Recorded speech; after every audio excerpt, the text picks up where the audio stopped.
dengan mengamati nanti video, ya, video yang terkait penggunaan rokok elektrik.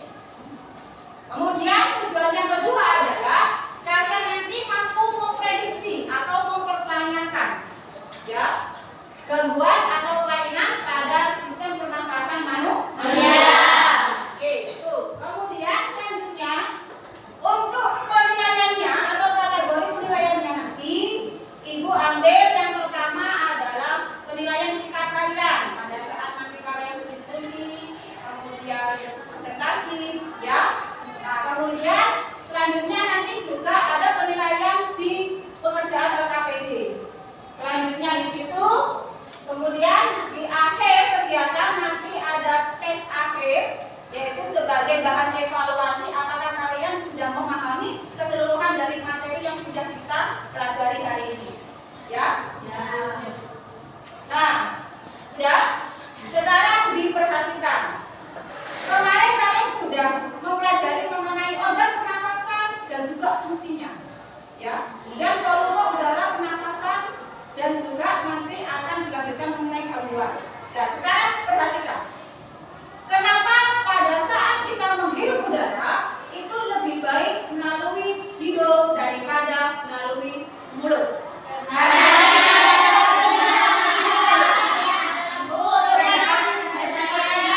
Oke, karena di dalam rongga hidung terdapat silia.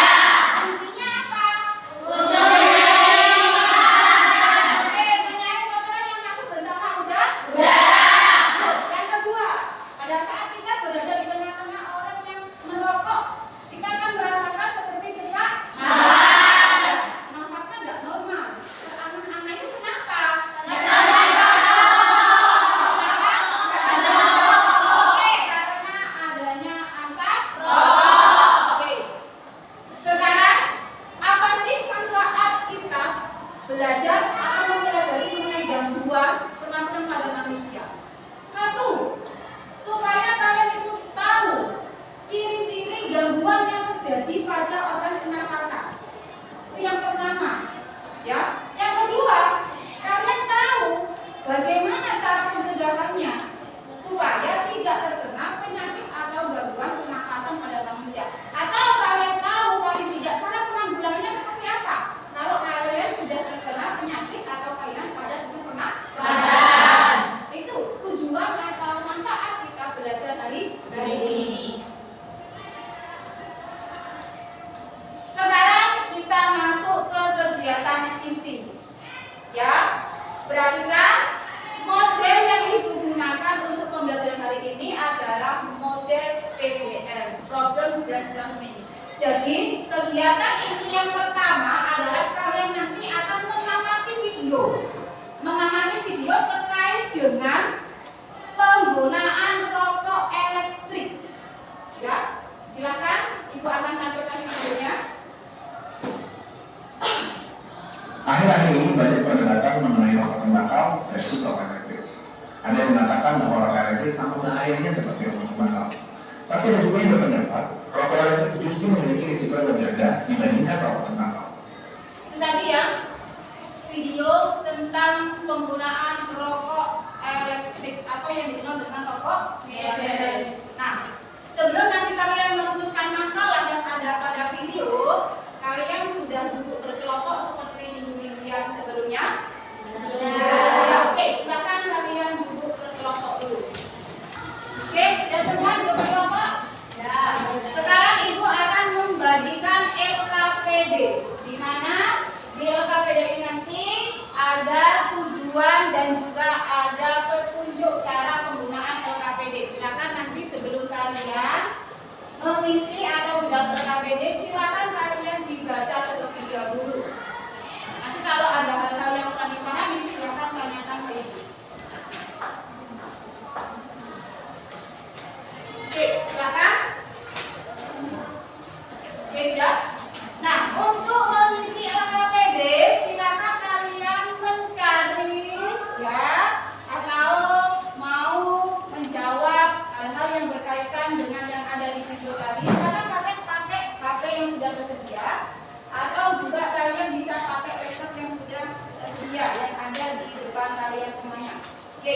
Silakan dibacakan. Silakan di situ di LKPD ada ya mengenai orientasi masalah. Silakan linknya juga sudah ada di situ. Jangan lupa nama kelompoknya silakan ditulis dulu nama kelompoknya ya. Jadi kamu dicari di situ ya. Masalah yang ada di dalam video tadi adalah apa? Kan berkaitan dengan apa tadi? Apa? Kandungan dari fat terhadap gangguan pernafasan pada manusia. Ya sudah itu dirumuskan masalahnya bukan sebagai masalah. Dari biasanya dalam satu kalimat pertanyaan apakah kandungan di belakang sendiri ya? Di situ minimal juga pertanyaan.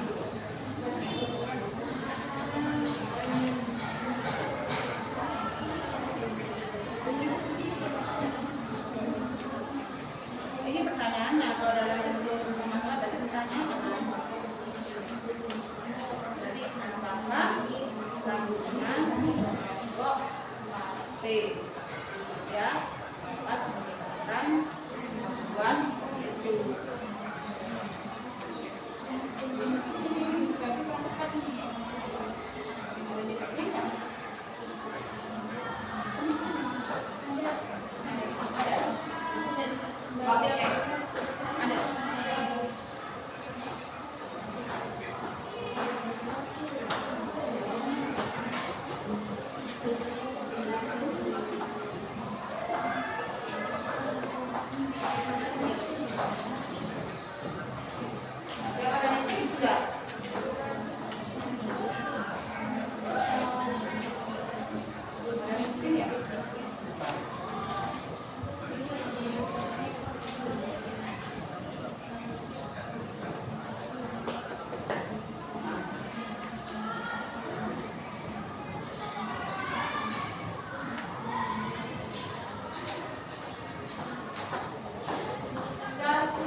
Ada kan ya? Ada mungkin. Apa saksinya?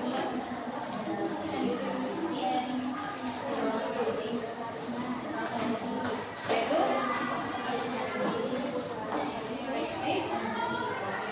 terus ada lagi enggak?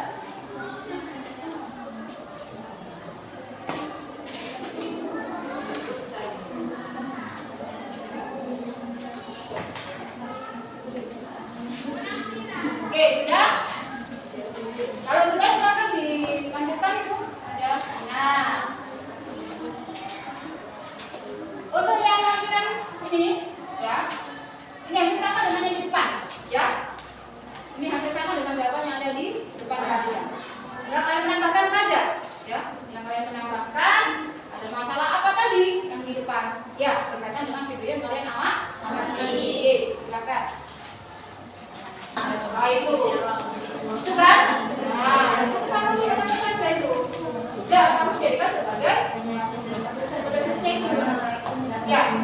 Jadi apa yang kamu amati di video itu kamu juga harus dianalisa dituangkan di OKPD. Ya. Jangan kemana-mana, sudah fokusnya kepada kandungan itu sudah. Ya. Judulnya apa?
Oke, sudah selesai semua? Sekarang kita masuk ke kegiatan selanjutnya adalah menyaksikan hasil karya kalian, yaitu presentasi. Silakan Ibu akan tunjuk dulu kelompok yang koordinatornya Pak Dalistik. Silakan dipresentasikan. Masing-masing kelompok Ibu kasih waktu 2 menit ya untuk mempresentasikan ya. Oke. Silakan kelompoknya Pak Dalistik. Yang lain silakan diberlakukan dan yang lain nanti juga bisa bertanya hasil dari kelompoknya Pak Dalistik. Oke, silakan. Assalamualaikum warahmatullahi wabarakatuh. Waalaikumsalam warahmatullahi wabarakatuh. Perkenalkan, nama saya Wardani Sintamina, perwakilan dari kelompok 1. Ingin mempresentasikan dari hasil RKPD yang sudah kami kerjakan tadi.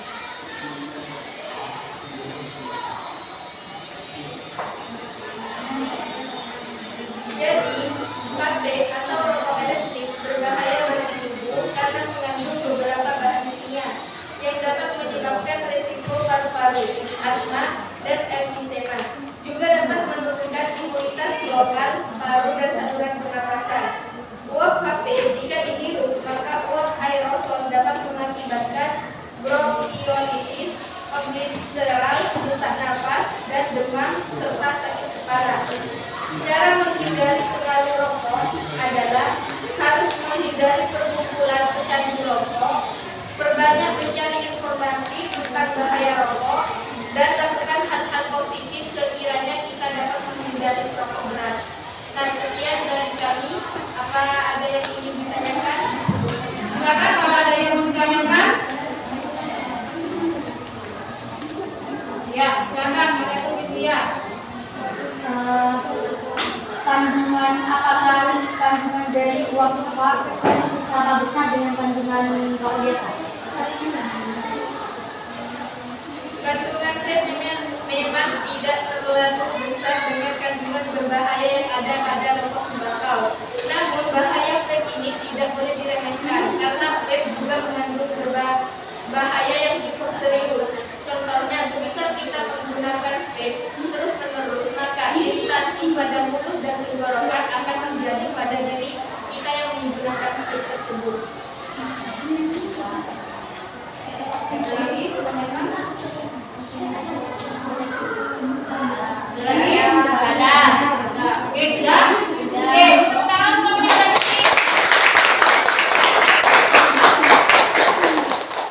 Kesimpulannya adalah, jadi vape berbahaya bagi tubuh karena mengandung beberapa bahan kimia yang dapat menyebabkan risiko paru-paru, asma, dan emfisema. Juga dapat menurunkan imunitas lokal paru dan saluran pernapasan.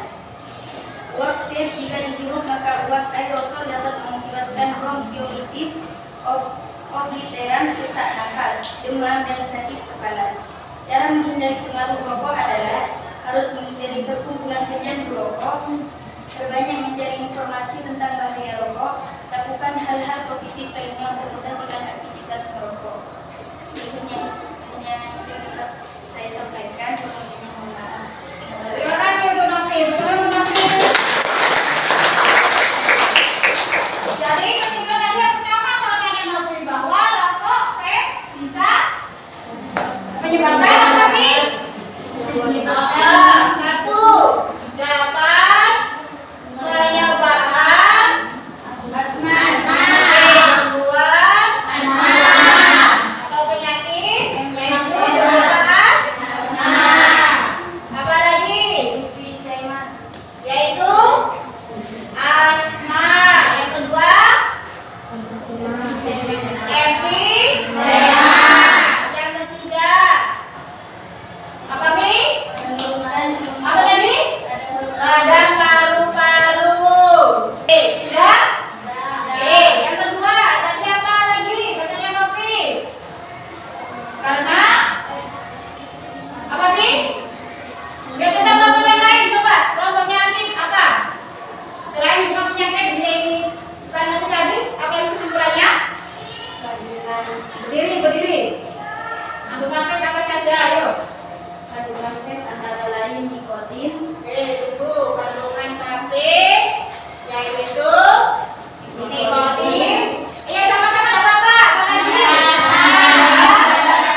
pengertian, ya? Ya.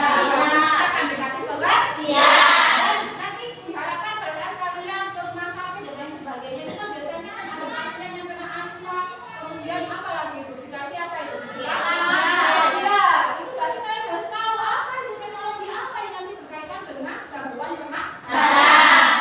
Bisa tahu ya? Ya. Ini kita bisa diskusi di luar. Kemudian selanjutnya selesai. Berarti berakhirlah pembelajaran hari ini dan good job. Terima kasih untuk kalian semua. Semoga hari ini bisa bermanfaat. Kita angkat semua. Silakan dipimpin doa.